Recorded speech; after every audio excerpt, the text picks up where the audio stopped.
이 시대가 왕으로 삼는 것이 많이 있지만 진정한 왕은 우리 주님인 줄로 믿습니다. 그 왕의 백성으로 또 왕의 자녀로서 오늘 하루도 저희는 살아가게 되는데 참 우리 주님이 왕이어서 너무 참 감사드리고 또 저희는 담대함을 가지고 나아갑니다. 오늘 하루도 수작을 부리려고 하는 어둠의 세력들, 더러운 귀신들 다 물러가게 하시고 오직 성령의 이끄심과 성령님의 역사가 일어나는 오늘 하루가 되게 하여 주시옵소서. 연말의 분주함 속에 주님을 잊어버리고 또 우선순위에서 밀려나게 만드는 불경스러운 행동하지 않게 도와주시고 언제나 주님을 최고에 두고 최우선으로 두며 나아가는 오늘 하루가 되게 하여 주시옵소서. 사람들을 우리가 예수님의 이름으로 많이 사랑하고 또 그들의 어려움들을 함께 나누는 이런 믿음의 하루가 되게 하여 주시옵소서. 감사드리고 예수님의 이름으로 기도드립니다. 아멘.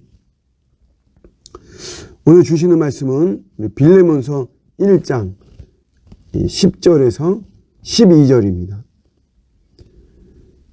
갇힌 중에서 낳은 아들 오네시모를 위하여 내게 간구하노라. 그가 전에는 내게 무익하였으나 이제는 나와 내게 유익함으로 내게 그를 돌려보내노니 그는 내 신복이라. 아멘. 골로새 교회 지도자였던 우리 빌레몬이 있습니다. 자신의 집을 교회로 오픈했거든요. 근데 이 빌레몬에게 노예가 있었는데 이름이 오네시모. 그런데 이 오네시모가 도망을 갔죠. 로마의 셋집에서 재판을 기다리던 바울을 통해서 이 오네시모가 회심을 했습니다. 그래서 이 오네시모가 다시 원주인에게로 돌아가기로 이렇게 결정을 하죠. 그래서 바울이 그 오네시모의 주인인 빌레몬에게 편지를 쓰는 내용입니다. 오늘 빌레몬서는 짧은 한 장인데 그 주제가 오네시모를 용서하고 또 받아들이고 그를 사랑하고 연합하라 라고 하는 그런 메시지입니다. 어떤 사람들은 노예 해방에 대한 그런 근거로 이 빌레몬서를 언급하고 있는데 뭐 그것은 너무 과도한 적용이고요.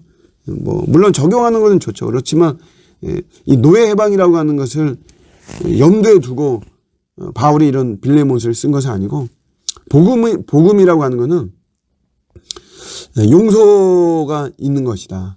연합하고 받아들이고 수용하고 있는 것이다. 그런 어떤 복음의 능력을 빌레몬과 오네시모와의 관계를 통해서 이야기를 하고 있는 것입니다. 근데 오늘 이 빌레몬에 대해서 오네시모에 대해서 이야기할 때 이가 전에는 무익했지만 지금은 유익한 사람이다 라고 하는 이런 표현을 씁니다. 굉장히 참 우리에게 호감을 가는 그런 말이죠. 사실 우리 자신도 무익한 자지만 그러나 유익한 사람이 되어지는 이런 모습이 우리의 또 소망이고 우리의 비전이잖아요. 우리가 예수님을 믿어서 이런 존재로 더욱더 변화되고 거듭나고 하는 게 여기 참 중요한 것이고 소중한 것입니다. 이게 어떻게 가능하냐? 자기를 부인할 때 가능한 거죠. 예수님께서 원래 우리 이제 계명을 주실 때 하나님을 사랑하고 이웃을 사랑하고 이렇게 계명을 주셨습니다. 그런데 사람들이 이 하나님을 사랑하고 이웃을 사랑하고 요 사이에 자기를 사랑해야 된다라고 하는 이제 그런 말을 해요. 뭐 좀 일면 뭐 말하자면 설득력 같은 거는 있죠. 근데 왜냐하면 자기를 사랑하지 않고 뭐 이웃을 사랑한다 뭐 이거는 있을 수가 없다는 것이에요. 그래서 자기를 사랑해야 된다. 자기를 가꾸고 자기를 꾸미고 자기를 보호하고 자기를 챙기고 뭐 논리적인 면에서는 뭐 틀린 말은 아닙니다. 그런데 존 스토트 목사님 같은 경우에는 이 자기 사랑이라는 것을 적극적으로 반대합니다. 이유는 뭐냐면 성경에는 없다는 것이에요. 성경에는 자기를 부인하라라는 것이지 자기를 사랑하라 뭐 이런 거는 아니라는 거죠. 그런데 이런 자기를 사랑하라 이런 말이 내가 왜 나왔나 이렇게 생각을 해보면 이런 게 있습니다. 이웃을 사랑하는 거에 대해서 과도한 모습이 좀 있는 거죠. 그러니까 헌신을 하는데 과도한 헌신을 하는 것이에요. 나를 생각하지 않고 야, 우리가 예수님의 구원을 받고 예수님 나를 위해 죽으셨는데 우리가 뭔가 좀 내가 갚아야만 되는 것이 아닌가. 뭐 이래서 이웃을 사랑하는 모습, 이웃을 섬기고 이웃을 하여튼 뭐 사람을 위해서 사람에게 막 엄청 헌신을 하고 하는 모습들. 원래 사람을 사랑한다는 것이 참 어려운 일입니다. 어찌 보면 이 세상에서 가장 어려운 것 중에 하나가 우리 같은 사람을 사랑한다라고 하는 것이거든요. 참 어려운 일인데 이제 그런 일에 이제 헌신하는 거죠. 자기를 희생해요. 그리고 가족도 희생하죠. 가족들에게 말하는 게 없는 셈 쳐라 이렇게 말하죠. 나는 없는 셈 쳐라. 아버지는 없는 셈 쳐라. 남편은 없는 셈 쳐라. 자식은 없는 셈 치세요. 뭐 이렇게 이제 이야기를 하고 그렇습니다. 그런데 이거는 잘못입니다. 복음적이고 성경적인 가족 관계라면 없는 셈 치고 이렇게 하지 않습니다. 앞에 좋은이라는 말이 나오죠. 우리가 좋은 남편이 되는 거예요. 예수를 잘 믿는다는 거는 다른 게 아니라 좋은 남편이 되고 좋은 아버지가 되고 좋은 자식이 되는 겁니다. 저 같은 경우도 좋은 목사가 되는 게 이게 복음적이고 성경적인 것이에요. 우리가 종말론을 가지고 이야기할 때 이게 건강한 종말론이냐 나쁜 종말론이냐 구분하는 게 어렵지 않습니다. 딱 두 가지 보면 됩니다.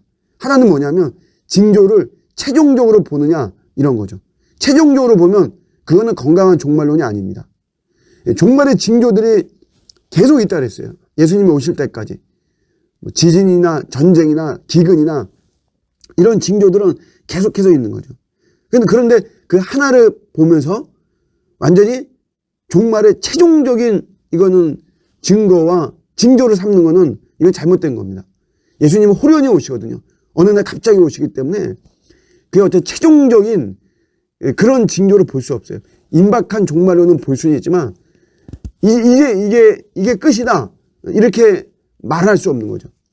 요즘 이 코로나 이런 모습을 보면서 이게 마치 최종적인 종말의 최종적인 이런 징조로 막 이야기하고 그러는데 그거는 건강한 것은 아닙니다. 또 하나는 뭐냐면 이 가족 관계를 막 단절시키는 거죠. 형제 관계를 단절시켜요. 그래서 자기들에게만 집중하게 하는 것. 이런 거는 건강한 종말론이 아닌 것입니다. 우리가 막 이렇게 자기를 희생하고 뭐 과도한 희생 막 이러면서 타인에게 집중하고 타인을 섬기고 뭐 이거는 결코 여러분 건강하지 않죠. 사실 이거는 그 뿌리는 이거야말로 자기 사랑입니다. 자기를 만족하고 자기 성취가 있고 자기 욕구를 자기가 이루고자 하는 사실 이런 모습 속에서 이웃을 사랑하게 되는 이런 모습이죠. 그런 것이 아니라는 거예요. 그런 것이 아니고 우리 기독교는 우리 성경은 예수님은 오히려 자기를 부인하는 것을 이야기를 하는 거죠. 자기를 사랑하는 모습이 되다 보면 유익한 존재가 될 수 없습니다. 이렇게 오네시모처럼 무익했지만 유익한 존재가 되는 것은 자기를 부인하는 속에서. 자기를 부인한다는 게 뭐냐? 이거는 나를 좀 덜 생각하는 거죠. 전에는 항상 내가 중심이었어요. 내가 나를 채워야만 되고 챙겨야만 되고 내가 손해보고 내가 뒷전으로 밀려나고 내가 마치 종의 모습이 되고 이런 거 참지 못했다 이거예요. 그러나 자기를 부인하면 우리가 알면 그래서 내가 내 자신을 좀 덜 생각하는 거죠. 내 자신을 좀 덜 챙기고 내가 좀 덜 유명해지고 좀 덜 인기도 없고 이렇게 내 자신을 덜 생각하고 덜 챙기는 위치에 있을 때 그게 자기 부인이고 결국 그럴 때 우리는 오히려 유익한 존재가 되어지는 이런 모습입니다. 그 뿌리는 공급은 바로 또 예수님의 사랑이죠. 그 예수님의 사랑에 힘입을 때만이 우리가 자기 부인이 되어지는 것이지 내 결단과 의지에 의해서 되는 것은 아닙니다. 주님이 나를 많이 이렇게 사랑하시고 나 같은 자를 나는 예수님의 사랑 안에 거하고 있구나. 우리가 이거를 뿌리로 정말 삼을 때 그때 성령이 놀랍게 또 역사하셔서 나는 내가 더 양보하고 내가 더 희생하고 뒷전으로 물러나고 하는 이런 것들이 가능한 자기 부인이 가능하고 이러다 보면 저절로 우리는 무익한 존재에서 유익한 이런 존재가 되어지는 것입니다. 아무쪼록 저와 여러분들의 우리 인생과 삶이 유익한 존재가 되기를 원합니다. 무익한 것이 아니라 그것이 바로 나를 부인하는 이런 속에서 나오는 것이다. 오늘도 자기를 극도로 사랑하는 이런 모습이 아닌 오히려 나를 비우는 예수님처럼 자기를 부인하는 이런 모습 속에서 존귀하게 쓰임받는 저와 여러분들의 복된 하루가 되시기를 주님의 이름으로 축복합니다. 아멘.